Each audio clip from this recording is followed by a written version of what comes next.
So when I saw Spectre 007 in the theater, it was the type of movie where I looked around and I was wondering, is anyone else alive in the theater?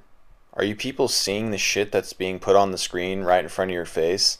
Or you're all just the living dead, right?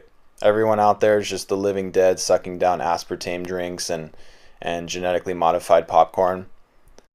So this is going to be a full breakdown of the entire movie and all the symbolism contained within it. So it's going to contain a bunch of spoilers. So if you haven't seen the film, just warning you, this is all spoilers. So let's get into it. So I'm pretty sure this is the only time I've ever seen this in a movie ever.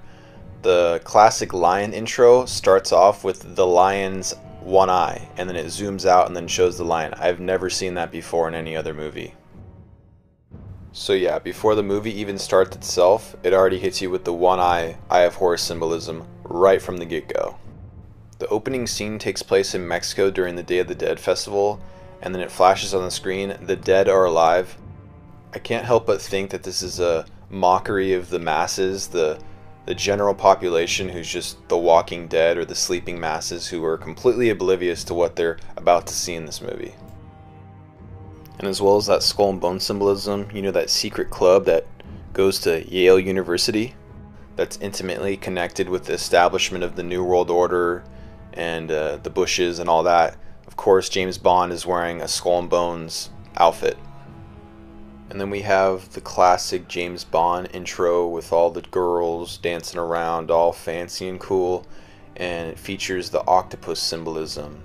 Let's see where else octopus symbolism has been used in recent popular media. It's in the satanically themed Black Ops 3 video game.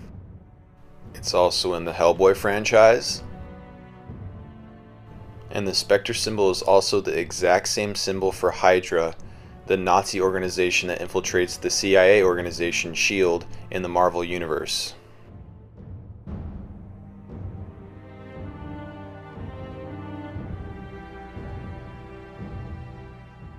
It also shows all the villains from the different Daniel Craig James Bond movies. This is the first villain from the first film. He just happened to also have one eye. And then the light and the tentacles of the octopus coming out of the leader of Spectre.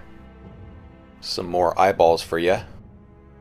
And of course the intro song is Sam Smith's "The Writing is on the Wall." They're telling you the writing is on the wall. They're showing you exactly what's going on. It's written on the wall. Here we have James Bond meeting a new member of Secret Intelligence for the first time.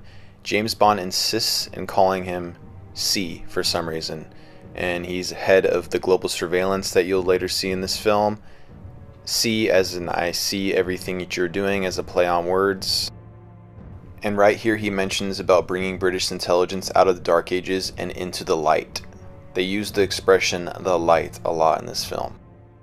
And here we have the new Center for National Security. Notice the double X and then also the triple X. The middle X isn't as prominent, but there's the double X and triple X simultaneously.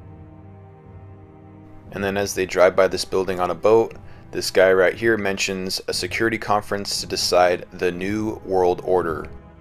And then right here we have James Bond getting implanted with smart blood implants, or microchip implants in his blood. Mark of the Beast type of deal. Right there, right in front of your face. Just, you know, whatever. Microchips in his blood. It's all good. Then after he gets his implant, he's driving his new car, and they show all these switches in the car. And then the bottom switch is the air switch, which they focus on, and then he smiles and smirks. You should go check out who the Prince of the Airwaves or the Prince of Air is, if you don't know who that is. And this is the wife of the dude that James Bond killed in the opening scene in the movie. He has sex with her, so he has sex with the wife of the dude that he murdered. It's pretty awesome. James Bond finds the location of the Spectre hideout, and when he's entering the facility, he calls himself Mickey Mouse for some reason, which I'll go into detail why that's significant later on. And here's the head of Spectre. Notice the light emanating from his general direction, and then also the twin pillar symbolism in the background. And then here's the muscle that works for Spectre. He's taken out the eyeballs of this dude. Highly symbolic in my opinion in terms of how blind the masses are to pretty much everything that's going on in the world. The leader of Spectre then looks up at James Bond and lets him know that he's aware that James Bond is there, and then for some reason goes, "Cuckoo, cuckoo," which I find significant if you look into some of the symbolism associated with One Who Flew Over the Cuckoo's Nest and how that's masonically encrypted and a big piece of the puzzle of the Hollywood game that's going on right now. And then as James Bond is making his great escape, this guy looks at him again and calls him Mickey Mouse once again, and then James Bond throws him over the edge and kills him. It's pretty tight. The head of Spectre in the older James Bond films was actually based off of Aleister Crowley. It's pretty easy to see when you compare the physical attributes of both characters, and Dr. Evil is also a Crowley looking character, which is also based upon the Spectre organization from James Bond. Crowley was actually a professional rock climber earlier in his life, and in his autobiographies he would brag about bringing individuals or groups of people up into the mountains and basically leaving them there to die. And then in the film they talk about father and son dead in an avalanche, and the son is actually the head of Spectre, and then the original head of Spectre was the Crowley character. And James Bond's parents were also killed in an avalanche, which is revealed in this film. So it's all very connected to the actual life of Aleister Crowley. In this scene we have James Bond following one of his leads to talk to a former member of the Spectre organization. Upon entering the house, he is swarmed by a bunch of crows. The crow is used to symbolize Crowley, and it was used consistently in the older James Bond films whenever the Spectre organization and Aleister Crowley individual was used in the film. In this scene, James Bond demands to know where the leader of Spectre is, and the former member screams back at him, "He is everywhere. He controls basically everything." And it's no accident when this information is revealed, there's the black and white masonically themed game chess right in front of them. Here's that same individual after he is killed off, and here's his dead body surrounded by, again, crows, symbolizing Crowley or Spectre.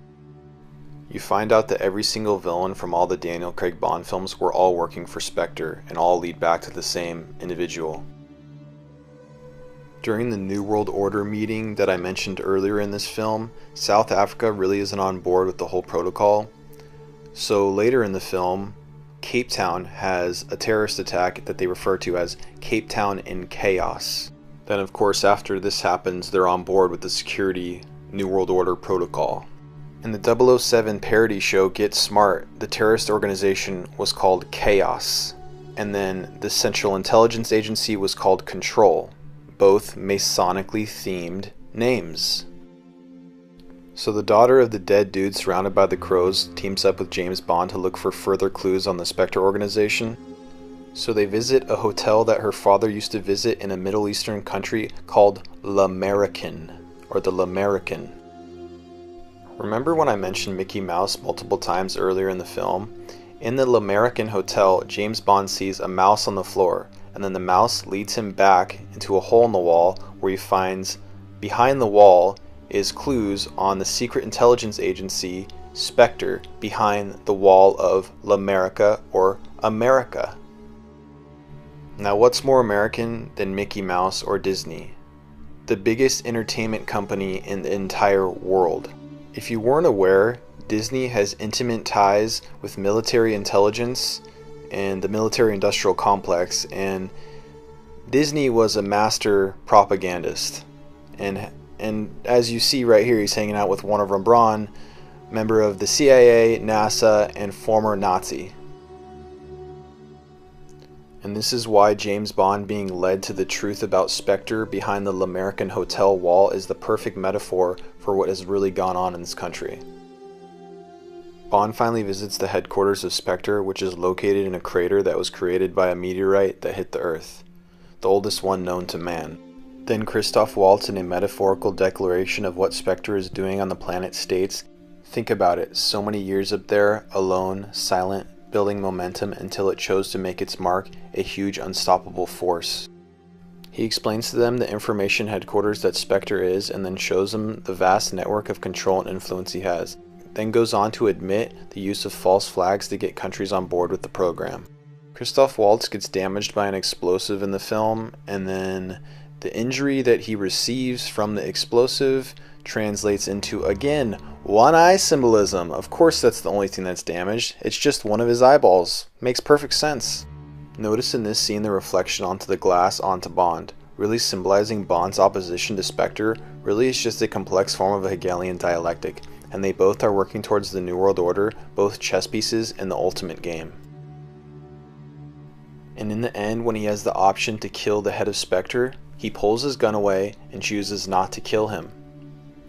Now, why would this be the case, unless this is, again, as I said, part of a larger Hegelian dialectic, and they're both really on the same team of establishing the New World Order or surveillance society. Then as he walks away, he throws his gun up in the air in the as above so below posture of the Baphomet. Just to bring in more Crowleyism for you, again, Crowley referred to himself as the Baphomet. And then Voldemort the Death Eater, or the Red Dragon, oh wait, I mean M, and then M makes the arrest and declares he is being detained under the Special Measures Act of 2001 on behalf of Her Majesty's government. It always goes back to the magic year 2001, doesn't it? In the film On Her Majesty's Secret Service, the Crowley individual, the head of Spectre, is running an MK Ultra facility, brainwashing girls, basically turning them into robots. Very similar to what Dr. Evil does with the fembots, the programmed, robotic, attractive-looking females. But anyways, the female romance in On Her Majesty's Secret Service literally looks exactly like the girl who's the romance figure in the new Spectre film, which I found to be very coincidental and weird. Maybe they're related, I haven't looked into it, but it's weird. And then at the very end of the film, Bond drives off into the direction of Big Ben. Big Ben being a big Peter Pan reference. Pan and Crowleyism go hand in hand. Oh, that seems a little far-fetched, so you don't believe me on that one? Okay, well, watch this. You can fly, you can fight, and you can crow.